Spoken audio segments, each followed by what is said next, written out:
12th, 2023 briefing session. This is actually a briefing for our meeting next week on January 19th, 2023. And today we're going to go over the items for that and the details with both staff presentations. And when we're finished, we have one discussion item that the county manager is going to go over on discussing our winter work session planning. And he's going to share some of the ideas that have been discussed so far and invite others. So it's my pleasure, as always, to turn the meeting over to our county manager, Billy Watts. All right. Thank you, Mr. Chairman. Good afternoon, board members and staff and guests. So we have a fairly light agenda. Some of this is an upshot of all the work that gets done happened around Christmas, and so what will happen is you'll see the next couple agendas grow some. But so anyway, we'll go ahead and dive into it and finalize this agenda. The first item is a public hearing on the petition to close Roller Ridge Road. Matthew Hamby actually reviewed that last Thursday. He can do that presentation very quickly again if you'd like. What is your pleasure? Could you, I learned last week for the first time that this has to be voted on 2 times, correct? That's a great Gordon question, yeah. The formal public hearing will take place next week. You voted on it in December just to start the process going because it had to be advertised 3 times in the newspaper, and so that has been done, and now it'll be ready to be considered next week. Well, when it's advertised 3 times, that's rather expensive, isn't it? It is. The petitioner paid for that. Okay.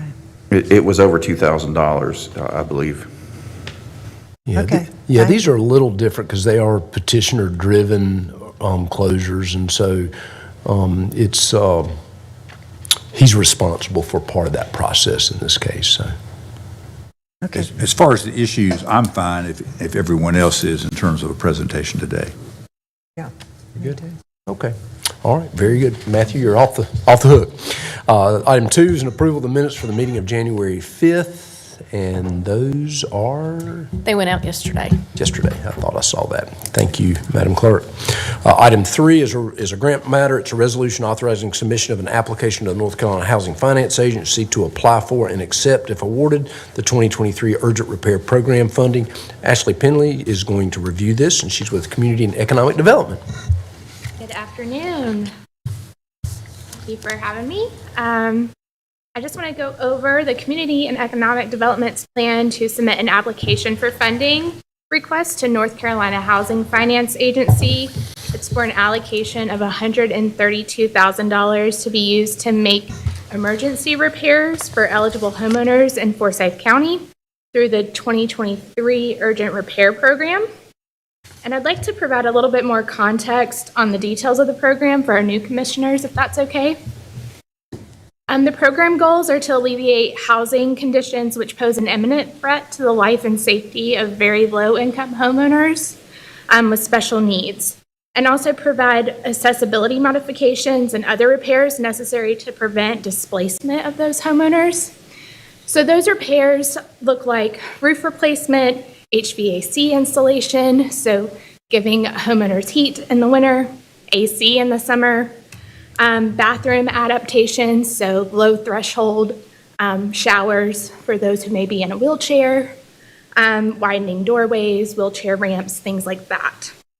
Residents will need to contact the Community and Economic Development Department to apply for this program, and they'll also have to meet some eligibility requirements, such as owning their home, residing within that home that's located within the county. Also, households must be under 50% AMI. So for an example of that, 2-member household would have to be under $30,800. So we would collect, appropriate documentation to verify that household eligibility income requirement. And then also, the applicant must meet one of the 6 special need qualifications, and that is veterans, elderly, a person with disability, single parent, a large household of 5 members or more, or a child age 6 or under who's been exposed to a lead hazard. So those are the special need qualifications. So a program participant will receive an unsecured deferred interest-free loan forgiven at a rate of $3,000 per year until that principal balance is reduced to zero. So for an example, if the participant receives $12,000, it'll be forgiven at 4 years. So the department is requesting, again, $132,000 to serve a minimum of 10 households with a limit of $12,000 per household. Of that 132, at least $120,000 will be used for construction costs. The remaining $12,000 can be used for program support and administrative costs, so staff overhead, project administration, travel, mileage, inspections, those types of things. And this is typically an annual application. In the past, the department has received ERP funding for about 15 years. With the exception of last year, North Carolina Housing Finance Agency had a decrease in funding and shifted their priorities over to more rural communities. But with the help of the board and your generosity, we were able to provide gap financing through the ARPA program to carry on this program in anticipation for this particular application. So thank you again for that gap financing. We really do appreciate it. Our staff has spoken with NCHFA, and we've been encouraged to apply for this cycle. They've been very pleased with past performance, and this has been a very significant program to our community. So we appreciate you guys and your consideration. So I'm happy to answer any questions if you have any. I have one brief one, and then I'll ask for others. And the brief one is, in the past, do we typically have a kind of a waiting list? I mean, do we have more requests than we have funds typically? Absolutely. So we do have a couple other programs. We have a universal application. So we have our urgent repair program. We have an essential single-family rehab program, which provides a little bit more funding than the $12,000 per household. So when we do an inspection and kind of gauge what those repair needs are, then we're able to filter and see which program is going to fit that applicant best. So we do have a significant wait list. Good. Other questions for Ashley? I don't have any questions, but I do have a comment. I was listening to your presentation, and I don't know if you knew it or not, but I don't know how you would know it, but I spent most of my life in the broadcasting business, and in radio especially, they have dramatic shows, and one of the big dramatic shows was family theater. You'd have the mother, you'd have the father, and then you'd have the children. And today I heard a voice that would make a perfect character on one of those programs. Your voice is soft, it's sweet, it's convincing, and I would give you anything you want. Thank you. I need to tell my husband that. You could be the little girl on All in the Family. Daddy, can I go out to play, you know? Well, I appreciate that. Good presentation, though. Thank you. Other questions for Ashley? I do have a couple of questions. Thank you, Dr. Martin. And I appreciate your communication of the information. It's very helpful for a new commissioner. I do have two questions. One, how many families approximately have we that have benefited from this program thus far? Well, I'm not sure what the total is over the 15 years, but we serve about 14 per grant cycle. Okay, so about 14 families per annual. year will, okay, that's a good number as it relates to how many per year. So thank you for sharing that. And then lastly, how do we communicate this program out to the community? Because sometimes I think there is a gap between we have a service, but unfortunately, for whatever reason, miscommunication or just the communication just kind of falls in the gap with reaching out to the people who could, definitely benefit. Absolutely. So in the past, we've relied heavily on word of mouth. It's gotten around just, so-and-so down the street received services through community and economic development. I wonder if I'm eligible too. Now that we have a communications department that is new to the county, we are really going to take advantage of that and push out more promo material. We have built strong relationships with other departments like social services, senior services, and also NC Cares 360 partners with some health organizations that can send referrals over to us. So say someone is, bed bound and in need of some bathroom accessibility modifications, they can send referrals over to us that way. So partnerships are a big, role in getting the word out there. Yes, so I would just say lastly, for example, I get the Urban League's newsletter, it's digital, and, I'm always surprised with what they will communicate to the community, and I get it and pass it along. So organizations like that in the community that really is about, these kinds of programs would be very beneficial to communicate through their communication lens, so we can leverage that kind of communication activity in our community. So thank you. Absolutely. Sure. Please. Thank you.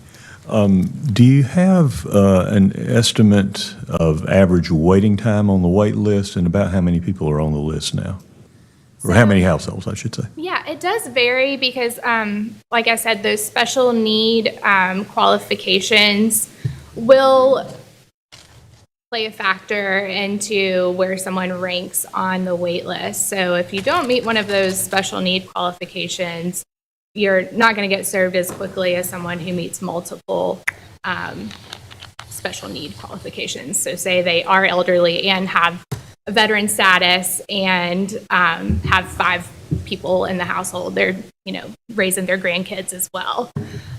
They would rank higher up on that wait list. So it's not just a matter of first come, first serve. It's a matter of there is a priority ranking system in our assistance policy. Okay. But we try to get them as quickly as we can, and it is helpful having those multiple rehab programs available. And about how many people are on the list now? So we do have, I would say, about 15 currently, and that is specifically the county. We do get some inquiries from city residents. The city does have their own rehabilitation funding that is filtered from HUD. We keep those on another waiting list because, again, the city has their own funding. We try to serve those if our wait list dwindles for county residents. And there's about 96 on that list for city residents. Did you say 296? 96. I may have some more questions later, but thank you. Okay, yeah. Anything else? Ashley, thank you. Yeah, thank you, Ashley. All right, we have 2 ARPA items, and Aisha Carter, our ARPA administrator, is actually taking a vacation day, and so she is at some exotic location, perhaps. But Kyle Wolf's going to review these 2 ARPA items. One of them involves a contract with Cancer Services, and the other is improvements to the health campus for the county. So. Good afternoon, Commissioners. So these 2 resolutions and amendments relate to action taken by the board at the September 22nd meeting, where the board established a funding plan for the second round of funding for the American Rescue Plan Act. The first one is authorizing execution of an agreement with Cancer Services relating to an award of $55,000 that will be used to provide financial assistance for medication, rent, utilities, transportation, food to cancer patients and families, residents in Forsyth County. I believe their goal is to assist up to 180 clients, 37 of which would be new clients through its patient advocacy program. And it serves county residents at or below the 185% federal poverty guideline. And then the amendment is really just moving the funds out of a budget reserve for it. On the first one, if you have any questions, I can try and answer questions on that one. Questions for Kyle? Yes, sir. This is a question I didn't realize I needed to ask, but is there a distinction between patients who live within a municipal boundary and those who don't? No, I think it's just within the county. Okay, thank you. Mm-hmm. And the second resolution is formal approval of a request from the county's General Services Department for $1,515,000, and that'll be used for changes to the HVAC systems for the county's Public Health Department, Department of Social Service, and Annex 1 over at our Health Campus to improve air quality. In addition, they're going to upgrade water fountains to touchless bottle fill systems, and they're also going to have ductwork cleaned over there. Any questions? Questions for Kyle about? I'll just add, that's a pretty substantial system swap out at that system. As you remember, occasionally the system's gone down. We've actually, in the heat of summer, we actually had to close the building on a number of occasions. And so hopefully this will allow us to solve a lot of those issues, have lower operating costs, but it's a good opportunity, so. I was trying to remember, how old is that building, by the way? Well, I was trying to guess the age of that HVAC system. yeah, so, James, come on up. Richard, I'm going to put you on. that's Richard. No, but I'm really glad we're fixing it, and obviously we're making enhancements, which are good. Yeah. So the ARPA funds are covering a number of facilities on the health campus. The public health facility was designed around 1990, and I believe the county took occupancy around 91, 92, That sounds right. somewhere in that neighborhood. So it's about 30 years old. Yeah, but that system actually serves DSS, that chiller system serves both, I believe, is that right? Correct. Yeah. So the chillers and boilers that's at the DSS power plant serve both DSS and public health. We did just recently replace one of the chillers at DSS and are undergoing or have undergone repairs to the other chiller.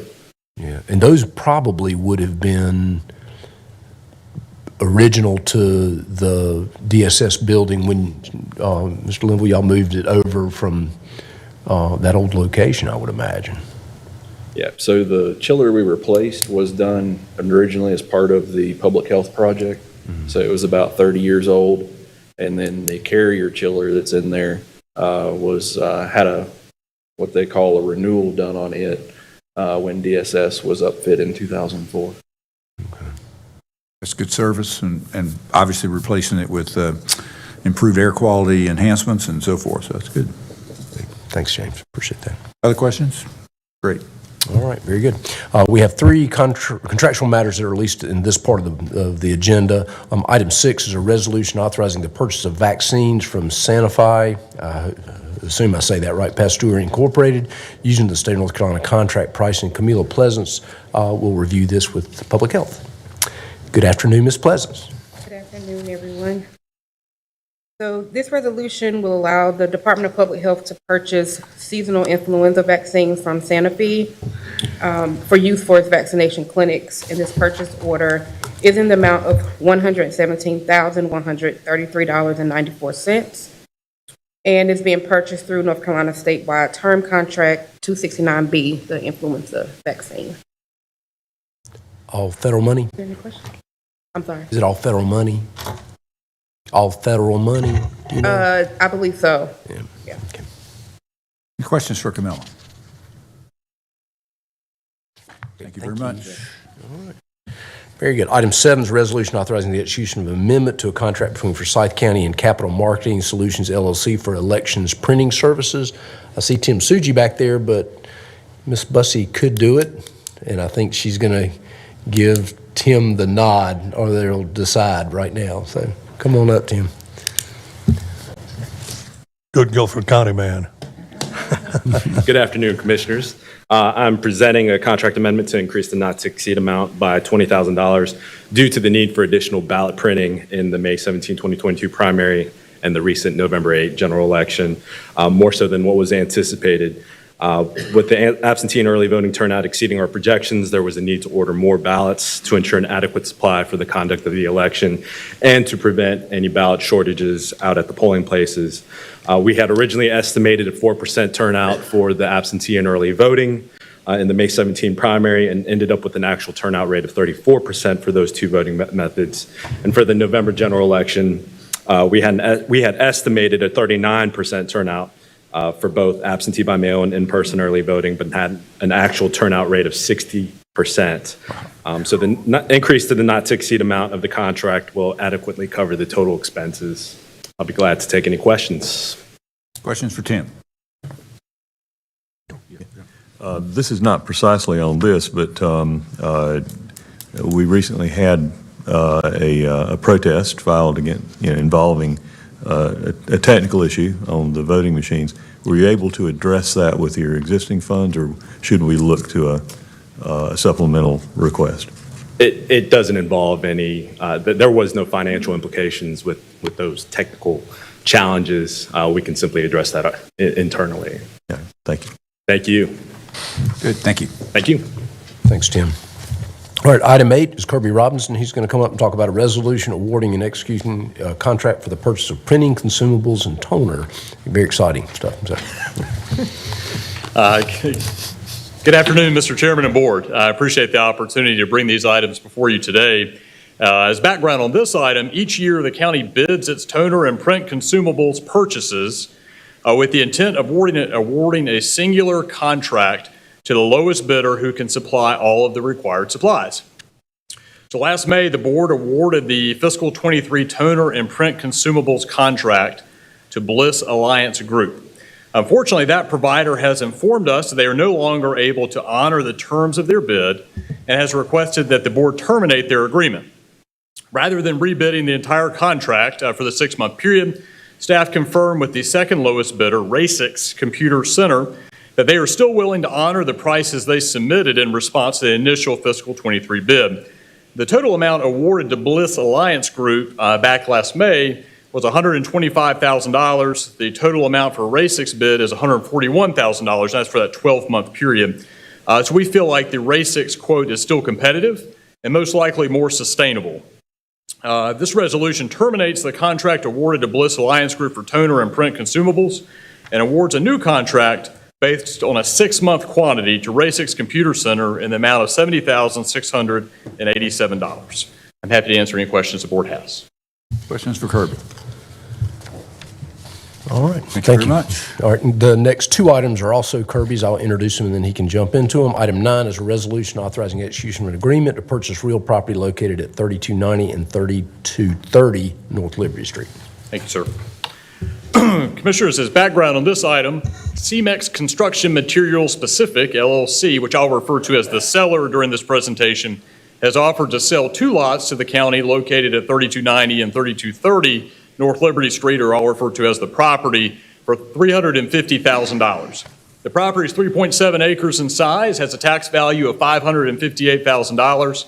It's located next to the Linville Maintenance Complex. You'll see it on the right side of your screen, highlighted in red. The Linville Maintenance Complex is directly to the north. It has 800 feet of road frontage on North Liberty Street and is zoned general industrial. It was previously used as a concrete block manufacturing and chemical plant, as well as for heavy equipment and storage and parking. So the proposed terms of sale for your consideration are a purchase price of $350,000 as is, so in its present condition as of today. An inspection period would last 120 days, where we would get out and do the normal inspection activity or period type of activities. A deposit of $20,000 that would be fully refundable if the contract was canceled within the inspection period, and we'll need to deposit that with an escrow agent within 10 days of signing the contract. A closing date would occur 30 days after the expiration of the inspection period or earlier, and as a negotiated term of sale, the county would be responsible for the 6% brokerage commission to Meridian Realty.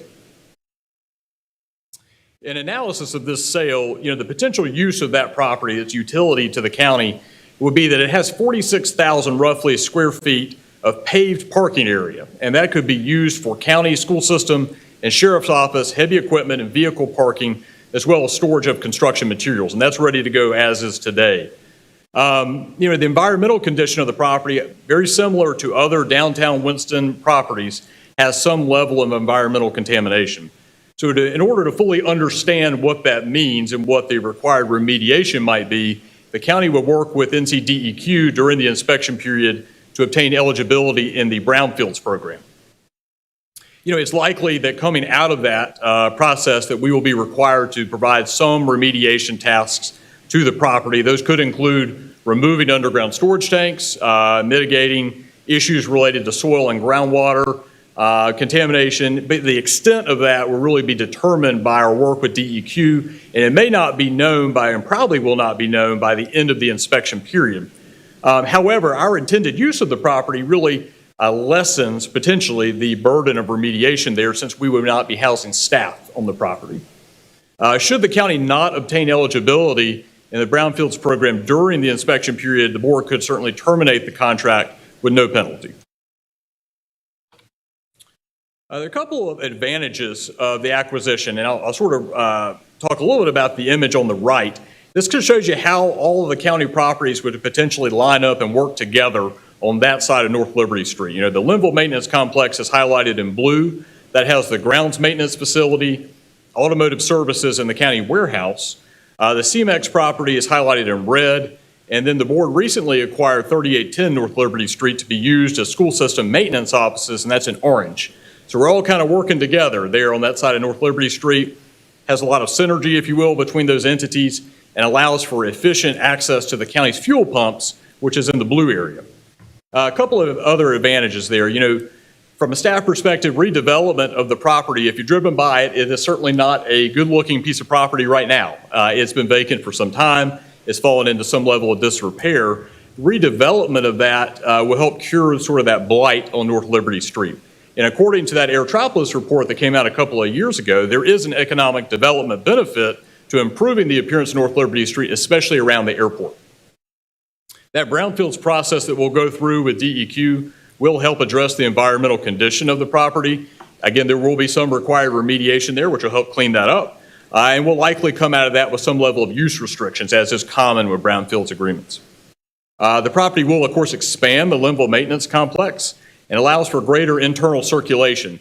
So from the top of the blue area at the warehouse to the bottom of the red area, which would be CMEX, we'll be able to move heavy equipment, damaged vehicles, whatever it may be, around that complex without getting on North Liberty Street, which is helpful, especially when we're driving things without license plates.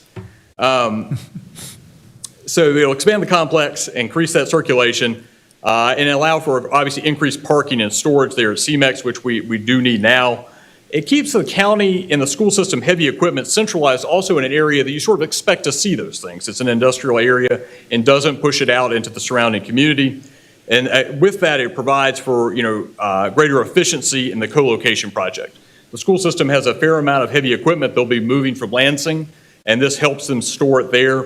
It actually gets them covered parking because 15,000 square feet of that area is covered parking. Right now, they're parking that equipment and machinery, I think, out in the open. So actually, this is an improvement for them. And then lastly, it helps us relocate the sheriff's office seizure lot, which is located down Fairchild near the Ag building. When we do that, the Fairchild area then is open to more aeronautical use. It essentially expands the Smith Reynolds Airport. So in summary, the seller has offered to sell the two lots to the county for $350,000, and funds are budgeted for that purpose within the co-location and maintenance services project. It's subject to a $20,000 deposit, 120-day inspection period. During that inspection period, we'll seek eligibility to the brownfields program, and we'll likely come out of that with an environmental management plan, which tells us what we can and can't do with the property. If acquired, the property will be used for heavy equipment storage and parking, as well as construction material storage. And if approved, we expect to be under contract around February and closing in the summer around June. Additional costs of sale include a 6% brokerage commission, title insurance, prorated taxes, attorney and recording fees.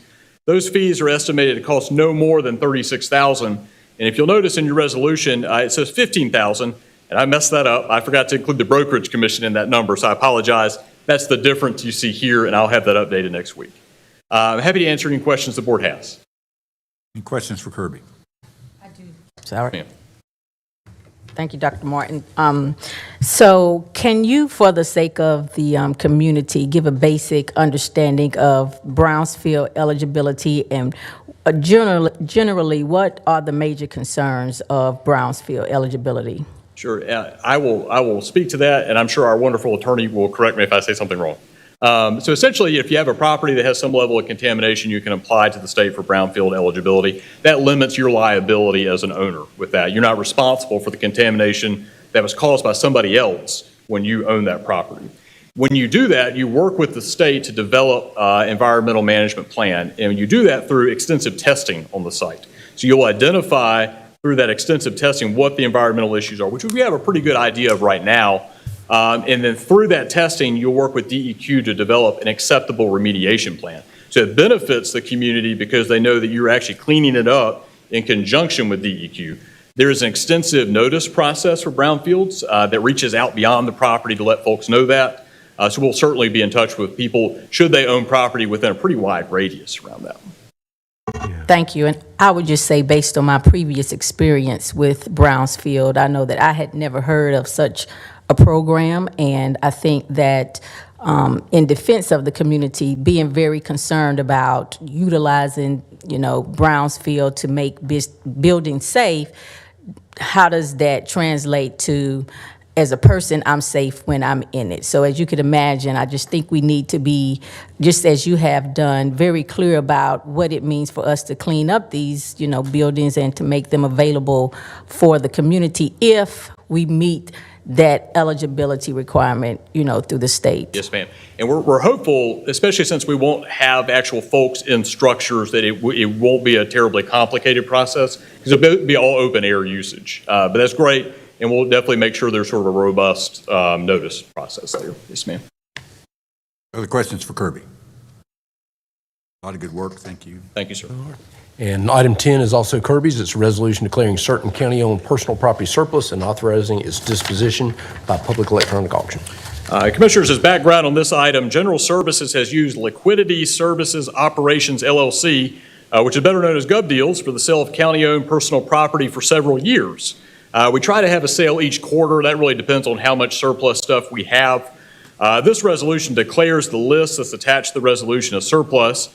It contains a variety of items. I'm always excited to see what's in the list and go look at it. These range from library books to office furniture to floor cleaning equipment.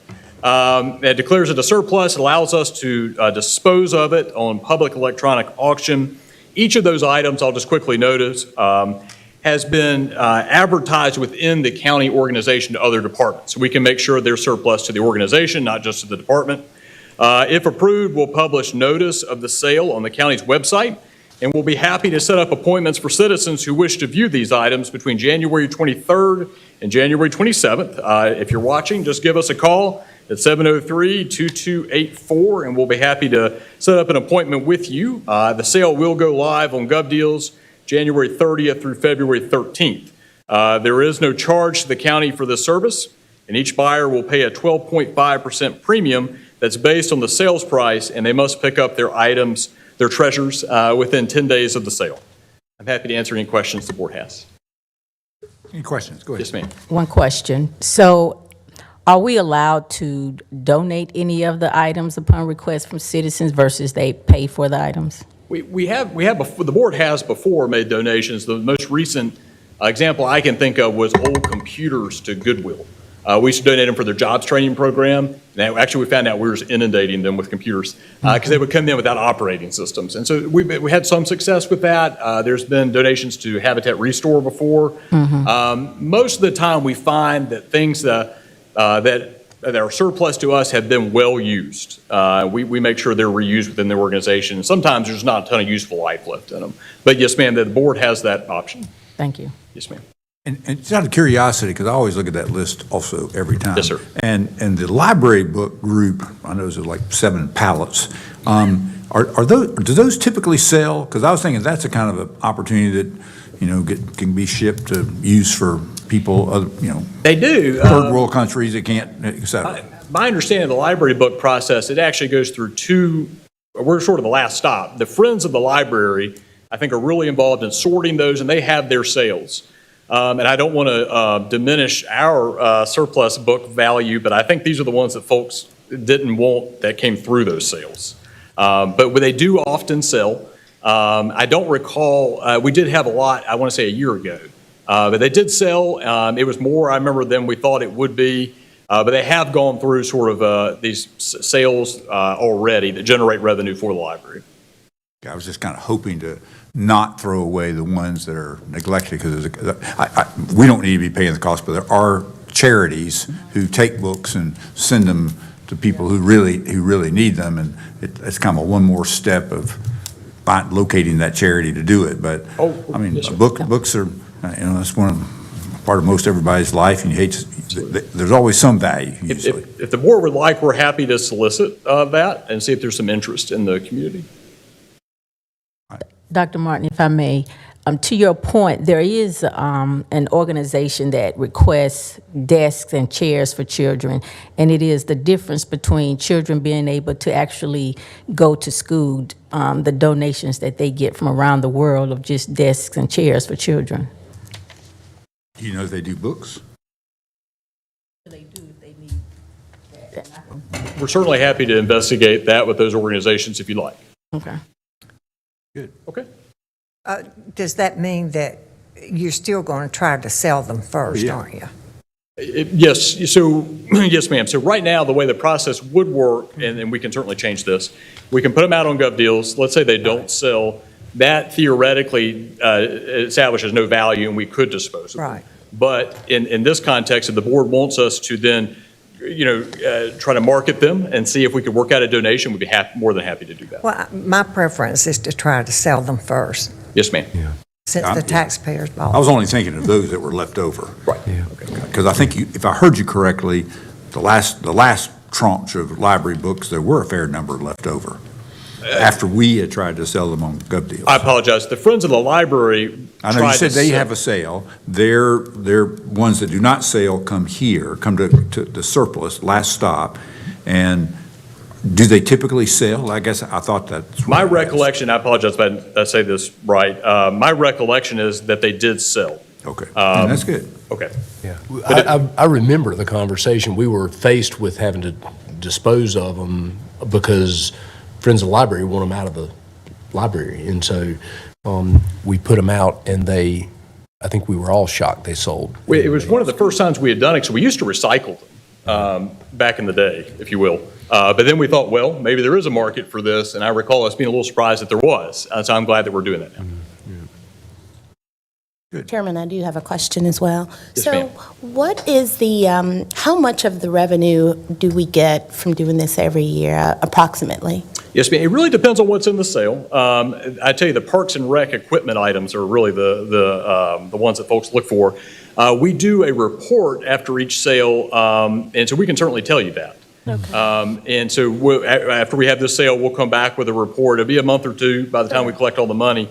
But what we can do is I could push out last year's Yeah. totals for you, so you can see that. Just kind of see where Yes, ma'am. where we are with that. And then Dudley, for the revenue of the sales, that just goes back into our general fund, correct? It does. Yeah, we budget 60 or 70, 80,000 somewhere in there for that. Oh, 60 or 70,000? Yeah, but by the time it's a couple sales a year, and then obviously the vehicle sales go back into the vehicle special revenue effort, so. Okay, thank you. It's more than you think. I think I Yeah. remember. I see. It's about 15, 20,000 probably a pop. Okay. All right, thank you. If you're looking for a good used weed eater, we're the place to go. Thank you. Thank you. Thank you, Kirby. All right, thank you, Kirby. All right, we have 5 tax administration items. John, you might want to come up because you can talk just real quickly to the tax listing item, but the first 4 are refunds. I noticed item 14 was a fairly large refund from the Board of Equalization and Review, and then just the extension of the tax listing period. Good afternoon, Commissioners. Just to cut to the one larger refund, just to give you some background on that, it was through the Board of Equalization and Review, and what it was Ryder Truck Rental had double listed or double paid taxes. They had registered over-the-road trailers and also listed them with us. And so through the process of the appeal, we were able to make sure that everything was right, and the way to make it right is to have them pay tax one time. So the refund is making that happen. As far as the last item on the tax assessment items is to, your approval would allow us to extend the regular listing period for Forsyth County, which normally ends on January 31st. It would extend it to February 15th. That's a traditional thing that we do here in Forsyth. And just for the public's benefit, they can also ask for individual listing extensions granted up through a date of April 15th. They have to request them during the regular listing period, but it would get them until April 15th to file their personal property taxes with us. I have maybe just one question on that. It's some time ago, you and I talked about particular taxpayer and a vehicle refund that had been sold, the partial payments, pro rata payments. And I just glanced at those two lists on those items. There are a lot of them. And I was kind of curious because the concern we had talked about was the time that it takes for those refunds to actually happen. And I realized we're a piece of that time frame. But are we kind of paying a little more attention to that? Because I remember that one, after you and I talked, we thought we had it, and because the guy was very nice, and he just said, I think he got into the 15 to 20 week kind of period for $130. He said, it's not the amount, but it's just, keep expecting it to show up kind of thing. Right. I'm just kind of curious if you had any more thought about the time frame on that executing those. Yes, sir.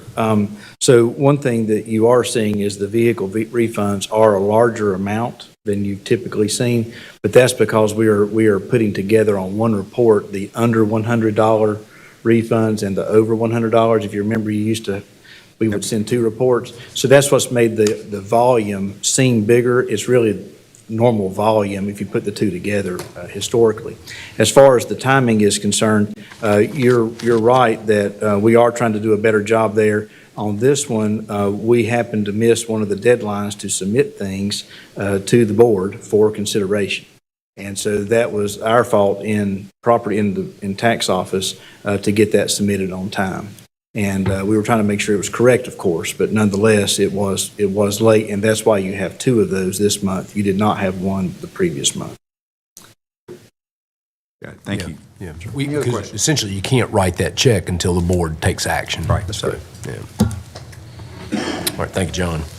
All right, we had some added items kind of came in after or got finalized after a deadline, so we did add them just to get them moved in. James Anderson, I believe, is going to be our presenter on all three of these. Item 16 is a resolution authorizing an increase to the project contingency for the corporate hangar project at Smith Reynolds Airport. Mark Davidson is here if you've got other questions. James Anderson is a busy man with as much construction as we have, and so we appreciate you.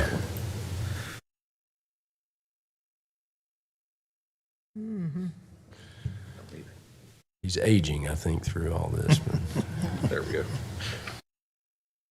Start seeing his hair turn gray, then I know a concern a little bit. Right. See, I'm fortunate being a redhead. Mine will turn white, hopefully, instead of gray, so I'll get to avoid the gray period.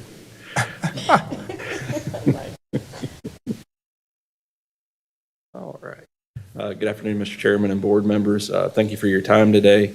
This item is to increase the contingency by roughly $1.1 million for the hangar project out at the airport.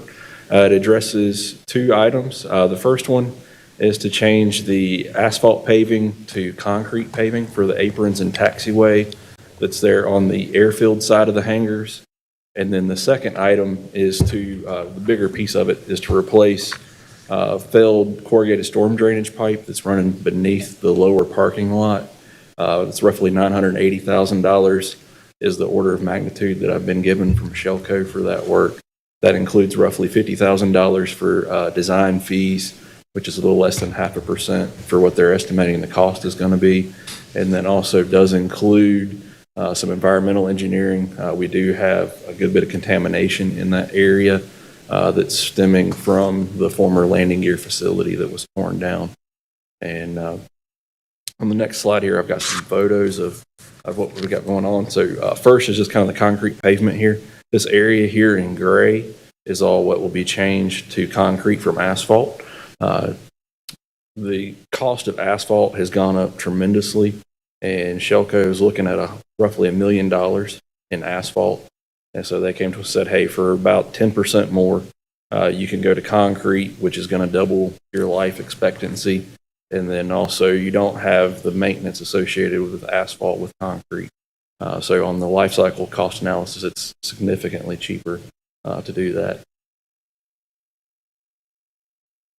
And then for the pipe failure, the left-hand image here, this is that lower parking lot. The corrugated pipe runs roughly from this area in the middle at the top where you see it looks like a concrete spillway, runs through the middle of the lot. There's a drainage structure right about here in the lot, and then it continues on to the south and comes out at daylight just in between the main driveway coming into the airport before it goes back underground there at the entryway. And the top middle picture here, this is at that drainage structure. And you can see at the bottom of the pipe, it's completely corroded away. And so what's happening is that's allowing water to get beneath the pipe and around the pipe. And so instead of flowing through the pipe, it's going around it. And as it's going around the pipe, it will carry soil and gravel and fines with it. And what will eventually happen at a large enough stormwater event is it can actually erode away underneath the parking lot, forming a sinkhole. And so that picture in the middle on the bottom is on the south end of the parking lot, and that's actually what we have going on there, is that it is now starting to erode away, and that goes about 3 feet underneath the parking lot. So we've had Shelco has coned off that area. So really it's an imminent threat that we need to address. And so we have these funds that we're budgeted already to do some repair work to this parking lot as part of the terminal project. But instead of now lumping in with that and delaying the timing on those repairs, we're able to accelerate it and take care of this, hopefully before we have a catastrophic failure in the parking lot with Shelco. And I'd be happy to answer any questions you might have. I've got a couple. First of all, this project is totally unrelated to the hangar project, correct? It is sort of related in that we tie in with the storm drain up here at the top end of the parking lot. And then we are changing the grades here in the top part of the parking lot gets cut off. And so at a minimum, we would have to do some work addressing the issue with the drainage structure here on the north end of the lot. And it becomes then, okay, if we cut into it, where do we stop? And are we just going to keep chasing this thing all the way through the parking lot until we get to the good pipe to stop? I think I do have a concern in that this is a $980,000 change order on something that, quite frankly, wouldn't really that's why I asked the first question, very minimally a part of the hangar project. And I appreciate the fact that Shelco is on site. You know, you got the cost of getting there and being there and so forth. But it's kind of one of those things that kind of $1 million issues for me, I kind of think we ought to be bidding that to see if there's somebody else out there that can do that. I'd like to think Shelco will be they should be the successful bidder because they're there already. They got the infrastructure there on site and they're working. And it doesn't appear to me, it appears to me we have time, that's kind of what I was getting at, to do, you've got to have some general specs for this anyway. I mean, they're probably not as detailed as you'd want to have in a bid, but then again, that might have a little bit to do with sharp pencils too at the time that you get to actually bidding it. So I'd be very much in favor of, why would we not want to bid that in a project that's basically $1 million change order? We're getting a lot of work done for something that was really never competitively bid. From a timing standpoint, if the condition of the pipe is what really makes me nervous, that for us to go through the normal process of soliciting an RFQ for an engineering firm to do the design work, we're looking at 3 to 4 months just to get them on board, then plus the time to do the design, and then we're at another 3 to 4 months to bid out and then bring an item back to the board for their approval. So we're 8 months, 9 months procedurally, and I'm really concerned with what we're seeing on the south end of the parking lot, that we don't have 8 to 9 months to wait on this issue. I'm afraid that if we drag it out any longer, that well, and I'm having a little trouble. I'm sorry. Excuse me, I interrupt you. Go ahead. I'm concerned that if we try to delay it, that I would be coming back to you guys for an emergency service on it, is my real fear. And what I could do and what we can do is we could have Shelco do the design piece of it and then have them competitively bid it to the trade partners instead of using the site contractor that they currently have on board for the project. Yeah, James and I had this conversation. I sort of anticipated this one. James, tell me what you said to me around how you were going to handle the pricing. Right. So Shelco's plan is that they're going to have, after they have the design, the site contractor that's currently on site doing the civil engineering work, that they would price it. And then if it is not in line with what the current market is, then they would go back out to the trade market and shop that around to bid it if their pricing didn't come in where they feel like it should be. Is the pipe, and it needs to be changed, is it anticipated that they would use concrete piping to replace it with? We'd go back with concrete. They're also looking at a reinforced plastic, just because right now concrete pipe is a little bit of a long lead item. Well, if you have to use concrete itself, that's going to cost a lot more.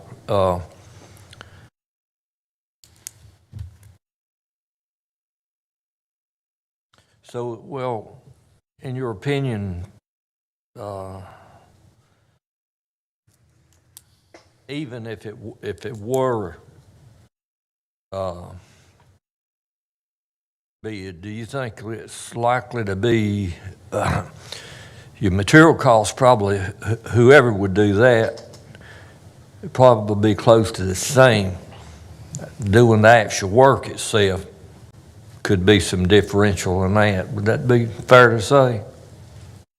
I think, versus having the contractor that's on site do it versus bidding it out, we would see, there's always a potential that somebody that's hungry for work could come in. But what we're seeing right now, especially in civil contractors, is there's more work out there than there are civil firms. And we're struggling to get bids on projects right now for civil work. For instance, on this project, when Shelco competitively bid it, they only had 2 firms that turned in a number for the site work package initially. And we ran into the same problem with the Tanglewood Clubhouse project when we had that out for bid last summer.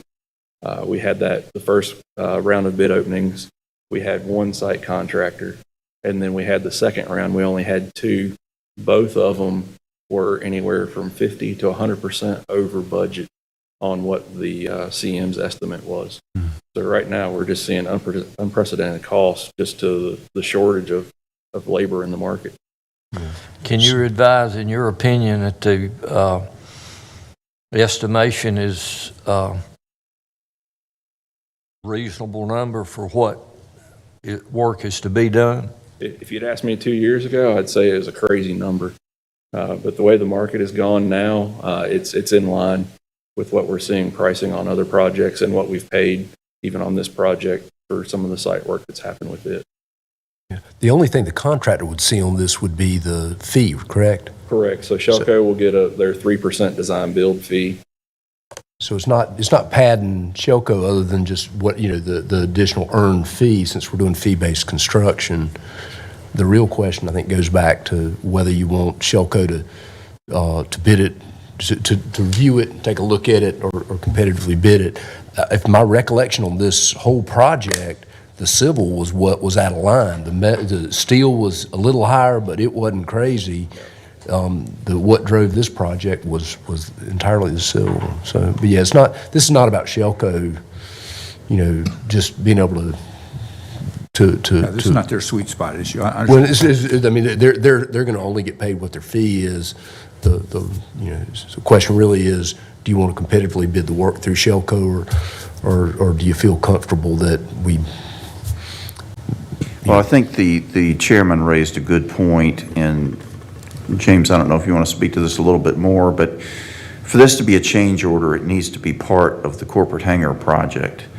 And I believe when I was out there that the driveway area, the circular drive was removed. Is that correct? The asphalt was removed? That's correct. And that's where this joins in with the pipe? Is that?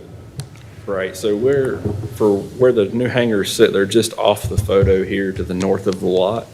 And we've got a new, I believe it's a 42-inch line that's coming down from those hangars that it's capturing all of the water that's coming from that apron and taxiway there in front of Signature Flight Support.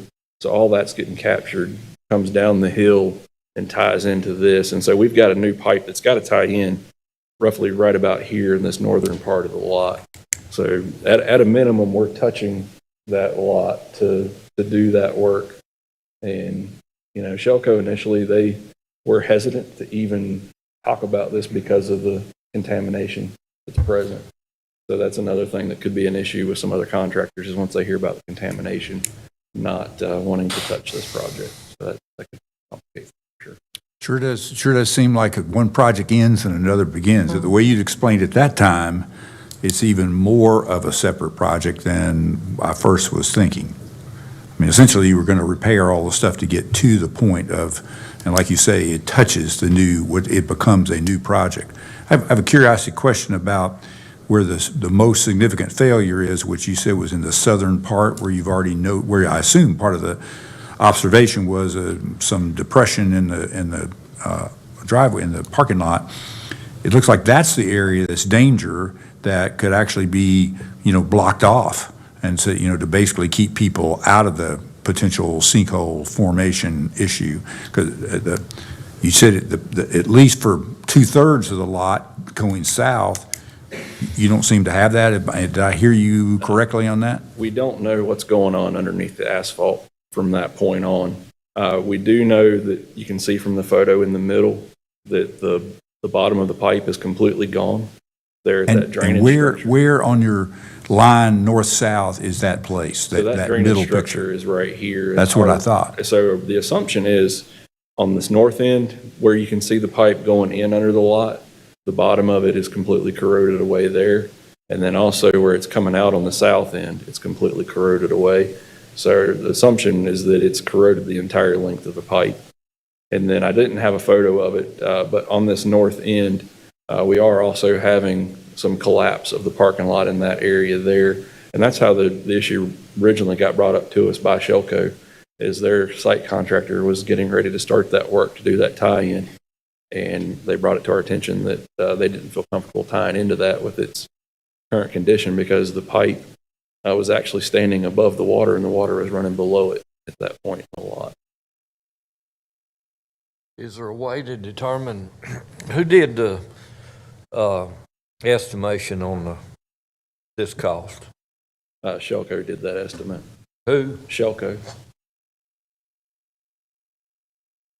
Well, is there any way to, this being underground work, apparently they put some cameras or something somewhere in it, can see some of it.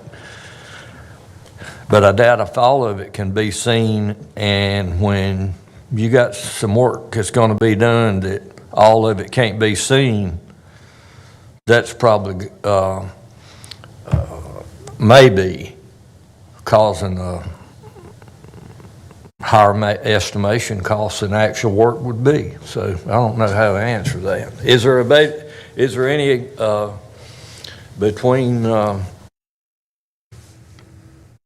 a rebid or a bid, separate bid, is there any way to get, I'm sure there is, but I guess it would cost someone else to estimate the cost? We could, we've got tools in-house that we could run a separate estimate to look at that. The other thing you talked about, inspecting the pipe, it is possible that we could get with a firm that has a robotic camera that they could drive through there. With the condition of the pipe, they may not be willing to drive it because they could end up with a multi-$1,000 piece of equipment stuck in the pipe that they can't get back out. So that is an option that we could do. But to answer your question specifically on kind of the unknown in the pricing, that is the benefit of it being under Shelco, is it is a design build, so it's cost plus with them. So we're only going to get charged for what the actual cost is. So if it only has to haul out, we're just going to throw out a crazy number, 1,000 yards of dirt and bring in 1,000 yards of dirt, that's all we're going to pay for. If they estimated 1,500 yards, we're not paying for 1,500, we're going to pay for 1,000 yards. Yeah. Please jump in. We've got in-house expertise in our city county utilities department, don't we, where we can get a second opinion on the likelihood that, as Commissioner Linville was inquiring about, that you've got undermining or corrosion throughout the length that's not visible. So in the past, it may be with some pressure or some request for favors, we might could get the city to help with that. But in the past, if it's on private property, they have not been willing to share their resources to camera private lines. No, I don't mean a formal inspection. I mean just their sense in a situation like this, where you can see corrosion at both ends and you can see water going under the pipe at least one end, how likely is it going to be that you really need to replace the whole doggone thing? I could reach out to them and get a second opinion on that if you'd like. Yeah, I mean, I am a layperson on this. It seems likely to me, based on previous listening to discussion about projects there. And what is your estimate of how long it would take to get this fixed if we go the route you're recommending versus how long it would take to get it fixed if we concluded that we needed to put it out to bid? As soon as the board approves it, Shelco is planning on releasing the subcontractor to order the materials for the pipe, since that's the longest lead time, so that the pipe would be on its way in while they're completing the engineering. And so they're looking at right now about 3 to 4 months to get the pipe. And then you're talking probably for 450 feet of line, you're talking probably 3 to 4 weeks worth of work to dig it out and replace it. All right, so you're talking about probably up to 5 months if we don't bid. What if we bid? If we bid it, then we're adding 8 to 10 months ahead of starting that. And then we're also not going to have the benefit of that 3-month clock of, doing the design while we've got materials coming in. What's the opportunity cost if we have to shut down half the parking lot? Mark, could you share some information on how that would impact budget? While he's coming up, let me ask our attorney whether he thinks that, because all this is kind of moot if we don't think there's really a nexus that's connected to the project. I mean, I think that's the kind of the key question. I think we're looking at some ways to maybe like Shelco bid, et cetera, and I see all the advantages, but I mean, I think the real question is it really a change order to the existing contract? And Gordon may need to spend more time and do that. I don't want to put him on the spot. I can't give you a conclusion at this point. I would say that it is definitely closely related to the construction of the corporate hangars as I understand it. I'm not sure if the corporate hangars could actually open up if we don't have proper drainage. So I don't know how that would impact that project if we don't do this project. But whether this needs to be a separate emergency contract or whether it could be a change order, I'm not sure about that at this point. I don't know that there would be a huge difference practically either way. Obviously, if we go out for a full bid process, that would take a little bit longer, as James has indicated. But James, could we finish the corporate hangars if we don't have this work done? We could tie into the existing pipe as is, but then, we're dumping a direct connection at that point to the new square footage of the hangars and the apron right into that lot. That would cause some problems. Is it possible, and does it make sense, and I'm kind of picking up on what Dan said, I'm asking a question from point of view that I really don't know what it takes, but I've heard at this point that we're talking about going to the midpoint of this year and very possibly to the end of this year and into next year. And if you operate on the premise that time is money, as we're looking at different methods to solve the problems, needs, and interests that we have, it could get to the point where we could spend our ways to unhappiness quickly. So my question is, with the company that's already there, and they have a pretty good track record, what's the problem with saying, look, you guys fix it, give us an idea of what it's going to take, don't go out to bid, you know what the problems are, we've talked about this, the commissioners have heard about it, can you get it done, and get it done thoroughly, in the right way, and get it done quickly? What's the problem with that theory? Well, I got excited about this opportunity with Shelco was, let me back up just a little bit. When he talks about the lower lot, before we became part of the county, the airport commission, can you come back to that picture? We had a sinkhole in the entrance road when you drive up to the terminal building. So before we came on with the county, we fixed the pipe south of the lot and then where the entrance road is. So we knew this pipe was an issue.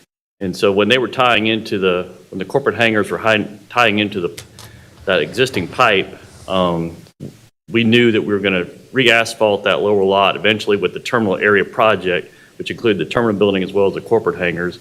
And so that's why I was excited about jumping on this early now, because if you think about it, we go back to the timeline, we're going to be starting construction April, May on the terminal. I got existing tenant, Avis Budget, who needs parking of the trucks, the budget trucks and all the Avis cars. And if we wait for this parking lot, when this terminal is being done at the same time, I have no place for them. So that's why I was excited about getting this through a change order, because I thought it did relate to the corporate project because it ties into that existing pipe. And we just need to get it to the new pipe on the south side of the parking lot. So that's why I was all excited about getting this pipe fixed. And while we're getting the pipe fixed, go ahead and do the asphalt on the lower lot. And then by the time that's done, the terminal starts, we can put Avis Budget in the temporary trailer while the construction's going on. So there's some synergy, and we can get, people keep on working and we get the revenue. So you kind of agree with the idea of let's get the job done and get started now before it gets worse than we want it to be, is We that can right? legally do that. That's what I prefer. So, well, I don't know what the conditions are for emergency, as our attorney Gordon suggested, to declare the emergency repair. If it kind of meets that criteria, then I'm probably good with Shelco getting, sort of their bidding among contractors, their own kind of management of that, and moving ahead. I think I'm probably okay with that. But I was concerned about the real nexus of here. I just hate doing something for $1 million that's not competitively bid that was not a part of the project. That's just a philosophical base here for me. But if it's going to be an emergency, and I do appreciate, Mark, your comments, because we don't want to deal with the schedule and the problems that we have with the airport renovation. If that area is going to be used and needs to be in a 6-month kind of period, then time is more of the essence. And I feel a lot better about taking that approach. But I also think if the city does this kind of work, and I think they'll pretty quickly say, yeah, you'd be a lot better off to fix this, and as concrete pipe, et cetera, and may have an idea that the ballpark price is a good one, and that ought to be something that they ought to be cooperatively willing to share and do it quickly, I would think. Shelco is not a stranger to this board, nor is it a stranger to this community. And they know what the problems are. And to my way of thinking, you could drag this thing out for a long time and not really mean to do it, but that could very well happen. I would have a problem with asking Shelco if they can get on it and get on it quickly and make it work. And I'd be willing to bet money that they would do it in a heartbeat. That's just my feeling. That's the avenue we were taking with the contingency. Mm-hmm. That would be a good thing for this community, a good thing for the airport. And in the long run, I guess, it'd be a good thing for the new terminal. So, but if we delay, can we do this? How long will it take? How much will it cost? We're wasting time. Chairman Martin, I would like to just put on record that I too had similar concerns that you and Commissioner Linville brought up about the amount that has increased from the original contingency, and making sure that we are, great stewards of taxpayer dollars and what we said it would cost. And now it's costing something significantly different. But when it comes to liability and safety, you can't put a number on, that area not being safe for our citizens. But I would like to kind of get an update maybe from staff around just this project with Smith Reynolds, and making me, helping to make me more, I guess, knowledgeable about what we anticipated it would cost to move this project forward, and now what we're looking at, and if there are any, major implications to what the budget has already been approved for 22, 23. Okay, certainly do that. And I would Well, like I think, sorry. in my opinion, what is here is this. You've got something that's, you knew that there were some problems there, but it's, how long this is, I don't know. Lengthwise, and I know they got all kinds of equipment that they can see some places under the ground that's going to be worked on or needs worked on. But I think what you got here, believe that you've got probably quite a bit that can't be seen, and even contractors face with that all the time. And if they're faced with some unknown that they don't know, they're going to put a higher cost on it. And I don't know what's the way out, other than the only thing that I would like to, or one of the things that I'd like to see is if the staff in-house, and I think you and some of the other people could give us a pretty good estimation on your part, if you can do something somewhat timely. I would like to see that, and that would help me form a better opinion.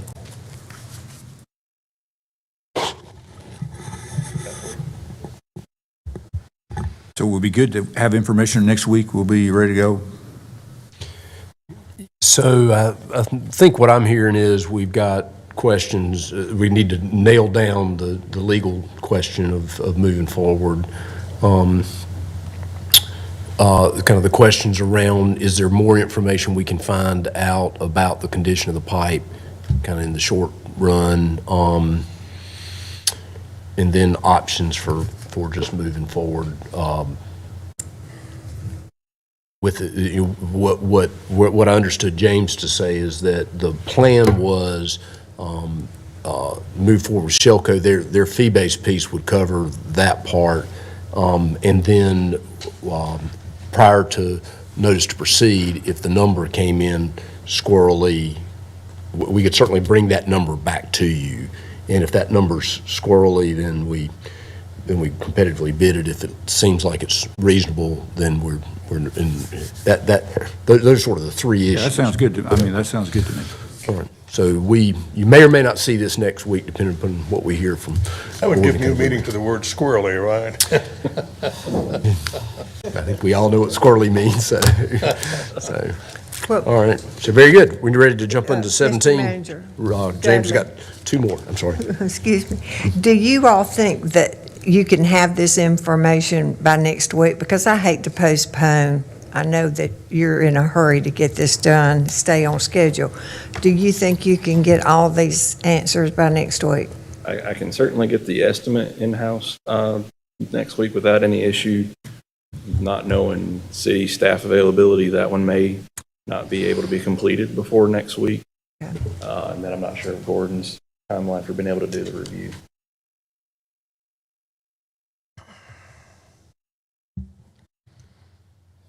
So the answers. We obviously could leave it on the agenda. I'd suggest leaving it on the agenda. Let's have whatever we can find out in the next 5 days. With 5 days, we'll see where we are. Yeah, if we need to table it or pull it off, we can. So, all right. Very good. The next one is a project that's going very, very well. In fact, so well, we're actually talking about move management services for the new courthouse project. So I'll turn it over to James.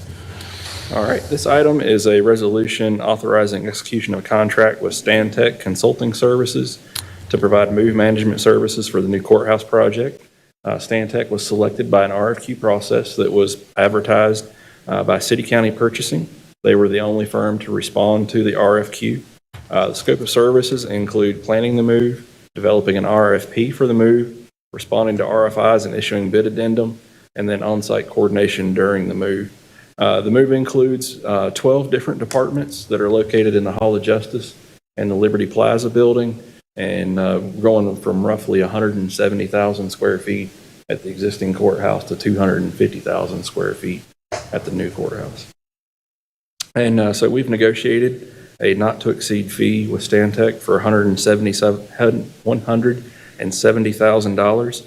This is consistent with fees that were paid for move management services for the Central Library project. And the cost of the move is estimated to be about $180,000. And move expenses plus the move management fee are within funds budgeted for the project. And I'd be glad to answer any questions. Questions for James? It's a really big deal and a very complicated move. And, I agree. Sounds. Yeah. Price looked reasonable. Good. All right, thanks, James. And then to close it out, resolution selecting and authorizing execution of a contract with McKissick Associates PC to provide professional architectural services for Horizons Park Administration. So this item selects McKissick Associates for the renovation there at the Horizons Park Administration Building. They were selected by RFQ process that was formally advertised by City County Purchasing. We did receive 11 responses to the RFQ, and the selection committee comprised of general services and Parks and Recreation staff and a representative from the manager's office all unanimously identified McKissick as the most qualified firm for the project. And staff have negotiated a not-to-exceed fee for the project of $77,920 for basic services, a $6,000 allowance for reimbursable expenses, and additional services allowance of $15,000. Total fees are not to exceed $98,920. The basic services fee represents approximately 9.74% of the $800,000 construction project. And the global budget for the project is $1 million. And the scope includes mechanical, electrical, plumbing, and life safety updates to make an ADA compliant entrance and restroom facilities, roof repair and replacement, and interior finishes replacement. And one thing to note is that all of the design partners that McKissick has presented that they're going to use for the project are all MWBE firms. And I'll be glad to answer any questions. Yeah, I'll just add a few comments about this particular project. This is one of the last projects in the 2016 bonds that were for county parks facilities. And so this will take that administration building, which is a beautiful building, and will actually convert it into one more added amenity at that park, and will be available as a community center. It'll allow groups to rent that facility, much like Walnut Hall or Woodland Hall and those kinds of things. And it will, honoring its history as Memorial Industrial School, and I see Dr. Bradshaw's here. Part of that is designed around a living exhibit that talks about the history of that facility as an orphanage there, and retain some of that history inside of that.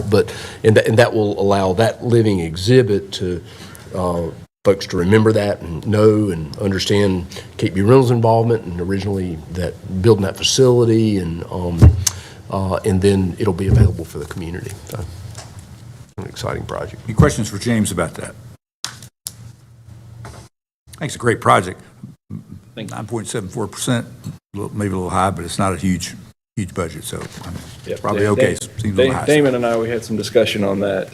With it being a smaller project, you can only trim the hours so much for small projects. I agree. It's before going to you be more. Start compressing that fee.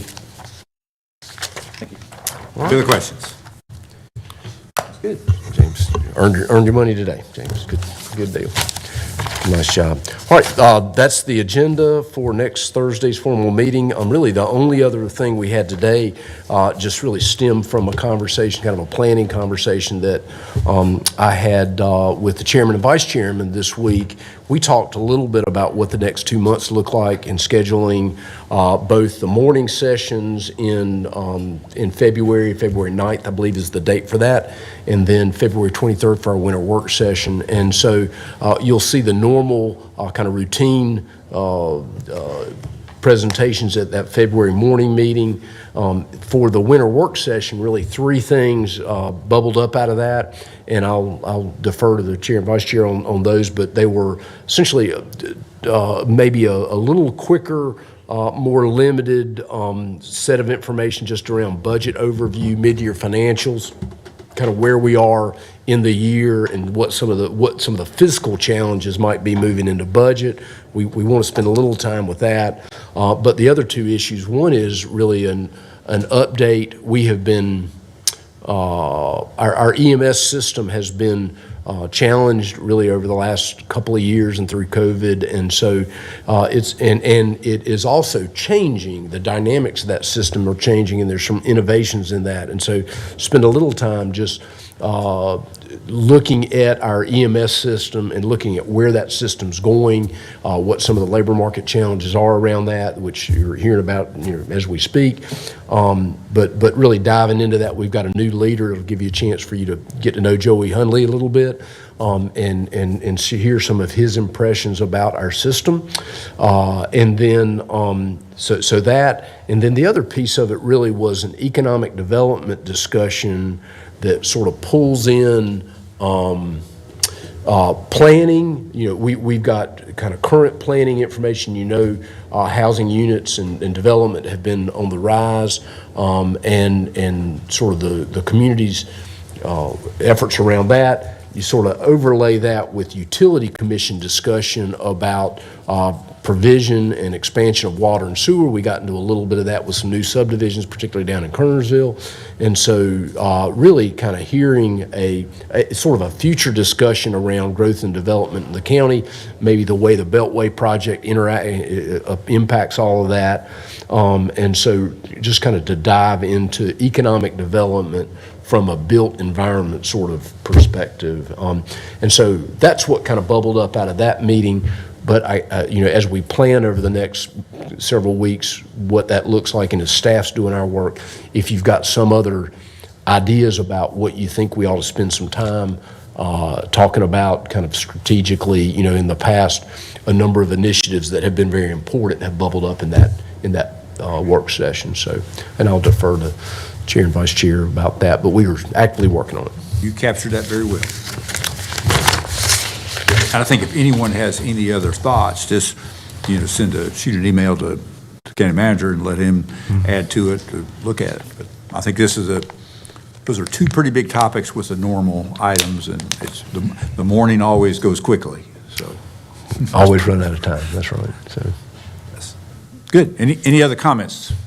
Are we ready to adjourn? Move we adjourn. Got a motion from Commissioner Plyler. Is there a second? Second. Second by Commissioner Bessie. We adjourn. All right.